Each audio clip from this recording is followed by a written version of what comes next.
Marianne Langlais, Jean-Baptiste Jobard, du collectif des associations citoyennes. On est dans un exercice un peu périlleux. Normalement, les journalistes ne sont pas engagés avec leurs invités, mais il se trouve que là, ce n'est pas le cas, puisque je suis un des administrateurs, qu'administre pas beaucoup, mais enfin bon, administrateurs du collectif des associations citoyennes, et que c'est un vrai plaisir de vous retrouver pour parler de droit et de cité. Alors, plus précisément, Marianne, tu intervenais... Alors, d'abord, tu vas nous raconter 2-3 trucs sur ton boulot au collectif des associations citoyennes. Ça vaut le coup. D'accord, très bien. Alors moi, je suis au collectif des associations citoyennes, plus précisément la cheville ouvrière de l'Observatoire citoyen de la marchandisation des associations, qui est un espace interassociatif porté par une vingtaine de réseaux et d'associations et un conseil scientifique d'une quinzaine de chercheurs-chercheuses. Et cet espace est un espace où se croisent à la fois des savoirs associatifs et des savoirs académiques pour essayer de décrypter les grandes tendances qui traversent le monde associatif, c'est-à-dire des processus de marchandisation et de financiarisation qui bousculent les fondamentaux du rôle des associations dans la société, et puis aussi pour penser des pistes possibles de démarchandisation, pour penser un autre financement associatif. Et puis comme on vient de sortir de la séquence sur le droit à un financement des associations, justement on essaye de construire un espace de réflexion où on peut imaginer un système de droit au financement public. Reprends ton souffle, doucement, parce que imagine que des auditeurs du moment vont écouter ce que tu racontes, et là tu es à galoper aussi vite que tu vas. Tu veux que je reprenne Non, tu reprends pas. On va revenir. Là, non, pas en une phrase, mais parce que tu intervenais dans un atelier ce matin à Droit de Cité qui s'appelait au départ Quand les services publics reculent, les associations piliers du lien social, mais vous avez trouvé un autre titre dans la matinée. En fait, c'était Association des services publics, dernier rempart. Et moi, j'ai retourné un peu la question en interpellant l'atelier, en disant est-ce que finalement, est-ce que c'est le rôle des associations d'être le dernier rempart des services publics en quelque sorte, avec cette idée que finalement, quand on regarde dans l'histoire, les mouvements citoyens, les associations ont été à l'origine de la création de multiples droits, de multiples dispositifs, voire de politiques publiques et de services publics. Alors, or, aujourd'hui, on a retourné les choses et c'est plutôt les associations qui sont considérées comme des prestataires de services, parfois des opérateurs d'un sous-service public et dévitalisent quelque part. On le disait avec d'autres personnes responsables associatifs qui sont passées autour de cette table. Alors ici, des associations, il y en a dans tous les coins. Hein, il y en a de toutes sortes. Il y avait aussi même des collectifs comme le CAC. Il y en a qui ne sont même pas encore en association, ce qui n'est plus le cas du CAC, hein, mais, et qui sont venus quand même, qui se sentent vraiment concernés. Donc, tu vois, quand on va parler de ces questions-là sur une chaîne comme Radio Aligre, hein, qui retransmet nos émissions, c'est un peu compliqué d'arriver à comprendre, quand je disais aller doucement, arriver à comprendre comment il y a déjà plusieurs sortes d'associations. C'est peut-être ça, c'est peut-être par ce bout-là. Comment t'expliques ça quand tu te retrouves dans une formation, un colloque pour dire voilà, les associations, etc. Tu étais parti sur un truc incroyable, sur les associations au dernier rempart des services publics. Moi, je suis dans une association de boulistes à Grigny, là, le maire de Grigny sera là. Je me sens pas le dernier rempart du service public, tu vois. Comment tu articules cette complexité du monde associatif dans un discours qui est tout à fait utile comme celui de l'Observatoire. En fait, c'est la question du rôle politique des associations, c'est-à-dire quel rôle on leur reconnaît dans notre société. Est-ce que finalement, aujourd'hui, on perçoit les associations, on les positionne comme prestataires de services, et certaines associations se revendiquent de ce rôle de gestion, de gestionnaire de services publics ou de dispositifs. Or, nous, au collectif des associations citoyennes, on essaye à l'inverse, de rappeler le rôle politique, qui ne veut pas dire le rôle partisan des associations, c'est-à-dire comment elles participent de la vie de la cité, que ce soit l'association de Boulis dont tu parles, jusqu'à une association de type Anticorps qui lutte contre la corruption. Toutes ont leur rôle en tant qu'espace du collectif, en fait. Je me suis fait... Juste vas-y.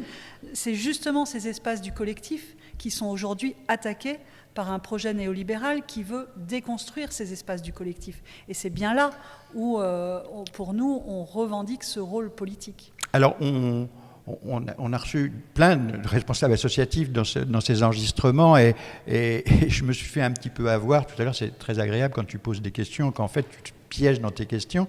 Et je m'adresse un peu à toi, Jean-Baptiste, parce que je disais, quelqu'un m'a dit, pour définir notre association, il faut revenir un peu en arrière. Alors je dis oui, au moins jusqu'à 1901. Alors elle m'a dit non, avant. Ah. Tu vois le genre. Ça me fait plaisir. Alors je lui ai dit 1848, par exemple. Ouais, on peut aller un peu plus loin. Jean-Baptiste, en plus d'être, ça j'ai jamais compris comment tu avais réussi à faire ça, permanent du collectif des associations citoyennes, tu as trouvé le temps d'écrire un bouquin. En fait, c'est très simple. Il y a eu le Covid. C'est vrai, merci le Covid. Merci le Covid, sinon je n'aurais jamais pu écrire le bouquin. Et ce bouquin s'appelle ? Une histoire des libertés associatives de 1791 à nos jours. Voilà, donc ça, ouais. C'est pas qu'en 1901, quoi. C'est ça, c'est-à-dire que je suis revenu même avant 1848 pour expliquer en quoi est-ce que l'associationnisme, dont il était question il y a 1 heure là, sur la plénière, en fait, a fait le lit de la révolution de 1848. L'origine de ce livre, c'est, en dehors du Covid, le fait d'avoir travaillé d'une part sur l'Observatoire des libertés associatives et d'avoir, en 2020, fait le premier rapport, donc une photographie des libertés associatives dans la France contemporaine, et du coup d'être amené à se poser la question, maintenant qu'on a la photo, comment on retrace le film qui en arrive là, comment ça se fait qu'on en arrive là, et de comprendre très vite que c'est pas en revenant à 1901, mais en revenant bien avant, à 1791, puisque l'histoire des libertés associatives en France commence très mal, par leur interdiction pure et simple, au lendemain de la Révolution française, avec ce paradoxe qui est comment est-ce que ce moment révolutionnaire qui invente la citoyenneté, oublie la dimension collective de cette Pour les élèves de terminale qui prennent des notes en écoutant nos émissions, c'est la loi Le Chapelier. Exactement. Qui nous a fait beaucoup de mal. Qui nous a fait beaucoup de mal et qui, quelque part, est encore un peu dans le soubassement de nos relations avec les institutions. Alors, si on veut bien comprendre, en fait, ce que disait Marianne tout à l'heure, ça obligerait à faire un petit peu de lecture. Bon, enfin, le bouquin n'est pas énorme, hein, ceci dit. On peut très vite comprendre ce qu'il y a dans le livre. Et cette histoire, justement, du rôle des associations telles qu'elles peuvent être observées dans l'Observatoire, là, on est en plein dedans. Parce qu'à l'époque, on ne parle pas d'association, service public ou entreprise sociale. Je ne sais pas, on pourrait te citer des termes. Ni même de coopérative, ni même de mutuelle. Ça, c'est interdit aussi, tout ça, c'est interdit. Complètement. Et ce qui est passionnant quand on se replonge dans cette histoire-là, c'est de voir comment est-ce que les familles qui sont maintenant séparées dans l'ESS, c'est-à-dire les familles coopérativistes, mutualistes, associationnistes et les fondations aussi, en fait, sont parties du même creuset qui est cet associationnisme du 1er 19e siècle, puisque l'interdiction de ces regroupements, de ces associations, était intenable. On est dans un contexte politique et historique qui est décrit par Victor Hugo dans Les Misérables, c'est-à-dire que c'est une misère qui oblige à s'entraider, à se regrouper, à s'associer. Et donc ces associations vont paradoxalement se multiplier parce qu'il n'y a pas d'autre choix que de trouver des systèmes d'entraide et de survie collectif. Et c'est ça, en fait, qui crée l'ADN associationniste dans lequel on est encore, qui est un ADN donc solidariste et égalitariste, parce que tout ça va aller plus loin que simplement des réponses concrètes à la misère, mais ça va permettre d'être aussi les lieux où s'élaborent des propositions pour sortir de la misère, et donc faire de la politique. En fait, ça n'a rien à voir avec ce que nous sommes en train de vivre actuellement. On faisait la remarque avec un copain, camarade, collègue associatif tout à l'heure, en disant « Cette année, il y a un monde fou. Ça fait un moment que Droit de cité existe, mais cette année, c'est vrai que la salle est pleine. En fait, ça serait peut-être l'idée que tu développes là par rapport au 19e siècle, que dos au mur, on a plus envie de se regrouper, de coopérer, de s'associer, et que ça, éventuellement, ça nous amènera à une loi 2030. Avant ? En tout cas, on y travaille pour que ça soit avant. Oui, alors on y travaille, et c'est là où on fait peut-être les ponts avec ce que disait Marianne, c'est-à-dire que cet observatoire, c'est pas fait que pour observer. Le travail, ça consiste en quoi au quotidien ? Alors effectivement, on essaye à la fois de continuer en permanence le décryptage de ces processus de marchandisation qui sont donc l'extension continue des logiques de marché dans des secteurs du lien, du soin, de la culture, du sport qui pouvaient en être protégés.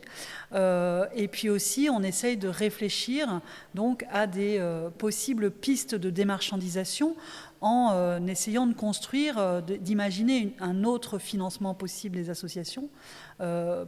Par exemple, on s'appuie sur un déjà là, qui est la sécurité sociale telle que pensée après-guerre, qui a permis pendant tout un temps de sortir le soin à la fois d'une mainmise par l'État, mais aussi d'une mainmise par le marché. Et c'est cet exemple-là qui aujourd'hui nous amène à essayer de penser, enfin on va y travailler en tout cas, à ce que pourrait être par exemple une sécurité sociale des associations. Comment on pourrait imaginer, on n'est pas tout seul à réfléchir à ça, il y a cette notion de... En deux mots comme ça, on cotiserait, comme on cotise pour la sécurité sociale, pour la santé, on cotiserait pour la vie associative. Alors, tout est à construire, mais c'est un peu l'idée, quoi. Tout est à construire encore collectivement, justement, pour réfléchir à ce qui serait le plus juste et voir si ça tient la route, déjà, ne serait-ce que ça. Mais en tout cas, il y a des réflexions qui nous inspirent.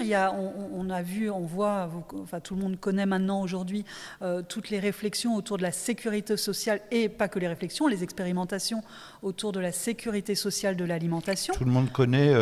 Ça commence à être un peu plus connu. Un peu connu. Oui. Il y a aussi des réflexions sur la sécurité sociale de la culture, la sécurité sociale du logement. En fait, c'est comment on étend... Nous, on aimerait bien qu'il y ait une sécurité sociale de l'information. Ah ben voilà, ça pourrait être aussi libre une réflexion. Et indépendante. Complètement, ça pourrait être complètement une réflexion, et importante d'ailleurs. Ayant été anciennement journaliste, je vois complètement en quoi elle pourrait être très très importante. D'un magazine qui a disparu, pas que pour des raisons économiques, probablement pas, mais quand même, beaucoup pour des raisons ça a été économiques. beaucoup pour des raisons économiques. Oui. Lien social, pour ne pas le nommer, oui. Puisque c'est un magazine qui nous manque. Oui, c'est vrai. Voilà, donc comment on pourrait en fait continuer à réfléchir à cette socialisation d'espace qui donc se construirait hors de l'emprise de l'État, mais en lien avec l'État évidemment, c'est pas forcément contre l'État, et hors aussi des logiques de marché. Allez, je continue la provoque. C'est pas un peu utopique ça, ou c'est au moins aussi utopique que l'étaient les associationnistes du 19e siècle, non ? Mais je crois qu'on a vraiment besoin d'utopie aujourd'hui. C'est justement parce qu'on est dos au mur et qu'on est face à des temps sombres qu'on a besoin de penser l'utopie. C'est le moment d'utopie. Oui, je crois. Voilà. Pour peut-être revenir au collectif des associations citoyennes, parce que, comme tu disais, la sécurité sociale de l'alimentation est connue, elle commence à être connue, mais le CAC, le collectif des associations citoyennes, commence à être connu aussi. tu aurais envie de dire comme ça, c'est quoi la spécificité du CAC dans l'ensemble du mouvement associatif? Il y en a au moins deux, je pense. D'une part, le fait qu'on voudrait être un espace le plus ouvert possible. C'est-à-dire un espace de travail pour tous ceux qui veulent agir sur l'évolution du monde associatif. Donc vraiment, le mot c'est welcome. Si vous voulez travailler sur ces questions-là, on essaye vraiment de faire en sorte qu'il y ait des rencontres possibles et que les gens se croisent et accouchent de leur savoir ensemble. Des fois, on dit qu'on est un truc qui n'existe pas, un OPNI, un objet politique non identifiable, un think tank de l'éducation populaire. Parce qu'on a bien l'idée de think tank au sens de laboratoire d'idées, mais d'éducation populaire parce qu'on n'aime pas trop les think tanks tels qu'ils fonctionnent, c'est-à-dire des experts qui se réunissent. On essaye de faire en sorte que ce soit les acteurs associatifs qui se réunissent parce qu'ils ont un savoir, sauf que ce savoir, il ne s'accouche pas comme ça, il s'accouche par le fait qu'ils arrivent à se rencontrer. Et donc la deuxième spécificité, c'est peut-être essayer d'être le plus possible en lien en fait avec le mouvement social, avec le mouvement de transformation sociale et toutes les composantes, j'allais dire intersectionnelles du mouvement social, pour porter une voix forte en fait qui consiste à dire les associations, c'est pas juste ce qui permet le lien social, etc. C'est surtout ce qui permet de se projeter dans un avenir un peu moins sombre et d'être un laboratoire d'une société un peu plus respirable. Voilà. Alors, c'est ce qui était très exceptionnel, je trouve, sur cette première partie auquel j'ai pu assister ce matin de Droite Sistée, c'était que c'était aussi un grand moment de rencontre entre le mouvement associatif et les politiques. Mmh. Ceci dit, on a, avec toute l'équipe du moment, beaucoup participé à une opération auquel le CAC est signataire, qui s'appelle 1001 territoires pour la fraternité, et où il y avait la CGT, l'UNSA, des syndicats ouvriers. Ça manque peut-être aujourd'hui, ça manque, mais il y a des rencontres, toujours dans l'idée peut-être de dos au mur, qui sont nécessaires, non, Oui, c'est ce que tu disais tout à l'heure, c'est-à-dire que face à l'adversité et face à la menace, en fait, il y a des alliances qui s'accélèrent et heureusement, 1001 territoires, c'est une illustration de ça, qui permet peut-être de renouer avec un rendez-vous un petit peu manqué autour d'une alliance syndicat monde associatif. Ça s'appelait, le nom m'échappe là tout de suite, mais plus jamais ça. Si je ne dis pas de bêtises, qui était une capacité à faire rentrer en dialogue, par exemple, la CGT avec Greenpeace. Et on a vraiment besoin de ça. On a vraiment un grand besoin de ça. De même que là, on est aussi sur une autre tentative, et je ne déflore rien puisqu'on aime bien en parler, de faire ce rapprochement entre les mouvements d'éducation populaire ou les associations citoyennes et ne serait-ce que des médias associatifs qui ne se rencontrent pas beaucoup.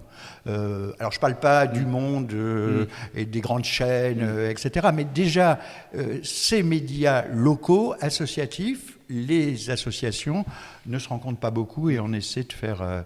alors on n'avait pas pensé appeler ça une sécurité sociale de la presse, de l'information, mais pourquoi pas ? Ouais, mais c'est ce que tu disais un peu tout à l'heure, c'est est-ce que c'est pas utopique ? Quand les rédacteurs du programme du CNR ont non seulement pourchassé les nazis, mais écrit en fait le programme les Jours Heureux, c'était bien cet enjeu, je les cite, de supprimer le lien entre les puissances de l'argent et l'information. Clairement, tant qu'on n'aura pas supprimé ce lien-là, on sera dans une nasse antidémocratique qu'on risque de payer quand même très très cher. Donc ce lien média indépendant, média associatif, association citoyenne, si on n'arrive pas à l'accélérer et l'intensifier, on est mal. Tout à fait d'accord. Et il y a, tu parles du CNR, et bon, j'ai travaillé pendant une dizaine d'années avant qu'il décède avec Claude Alfandéry pour créer des pôles territoriaux de coopération économique. Et souvent, ils nous racontaient cette histoire où, en fait, de 1941 à 1943, ils étaient dos au mur. Un mur sur lequel on allait tirer des balles, puisque c'était un peu ceux qui rentraient en résistance, c'était difficile. Ouais. Ils avaient plusieurs préoccupations, c'était se protéger, manger, c'était difficile, et discuter, exactement. Et prendre le temps de discuter. Et alors voilà, ce matin, c'était une matinée, et 1001 territoires a des ambitions un peu plus plus longue, mais prendre le temps de se rencontrer avant de dire voilà, on va coopérer. Enfin, je pense que c'est un discours que vous entendez comme tout le monde en permanence. Oui. Parlons-en. Juste, je rebondis parce qu'effectivement, il y a un film qui était présenté en avant-première cette semaine sur Claude Alfandéry qui s'appelle « Agissez comme si vous ne pouviez pas échouer ». Et un des trucs importants qu'il dit quand même dans ce film, c'est que ce qu'il a appris, il a fait l'ENA, Claude Alfandéry. Après la guerre. Après la guerre. D'ailleurs, il était au Parti communiste à ce moment-là. Mais son véritable lieu de formation, c'est le maquis. Et ce qu'il a appris dans le maquis, c'est la capacité à faire dialoguer des gens qui étaient d'obédience politique vraiment différentes. Et je pense que juste, faut qu'on arrive... Plus que politique, parce qu'il y avait des ouvriers, il y avait des étudiants, il y avait des riches, il y avait des paysans, etc. Et du coup, il a réussi à créer des conditions de dialogue, donc de coopération, mais qui n'évacuent pas forcément le conflit. Et ça, c'est ce que Sarah Persil a dit ce matin. En fait, pour coopérer, il faut aussi assumer le fait qu'on peut être en conflit, enfin en tout cas en confrontation d'idées et en divergence d'idées. Voilà. Alors, ceci dit... un peu plus tard, après l'ENA, etc., Claude a participé, il était banquier à l'époque, il a participé au financement de Libération. Comme quoi, il y a des boucles comme ça qui se ferment. Et dans la résistance, ce premier acte, à 18 ans, ça a été, puisque la résistance commence comme ça, c'est de diffuser des journaux. Enfin, des journaux... pour les professionnels de Lien Social et d'autres journaux, c'était des feuilles renéotées, mais qui ont donné des grands journaux à la Libération. Donc, comme quoi, de prendre le temps de s'informer et de discuter, ça devrait pouvoir, comment on pourrait dire, faire avancer les choses, créer un avenir supportable, idéal. Radieux. Ça sera le mot de la fin. Merci. On se revoit bientôt. Merci. On sait qu'on va se revoir dans d'autres émissions. À très bientôt. Merci.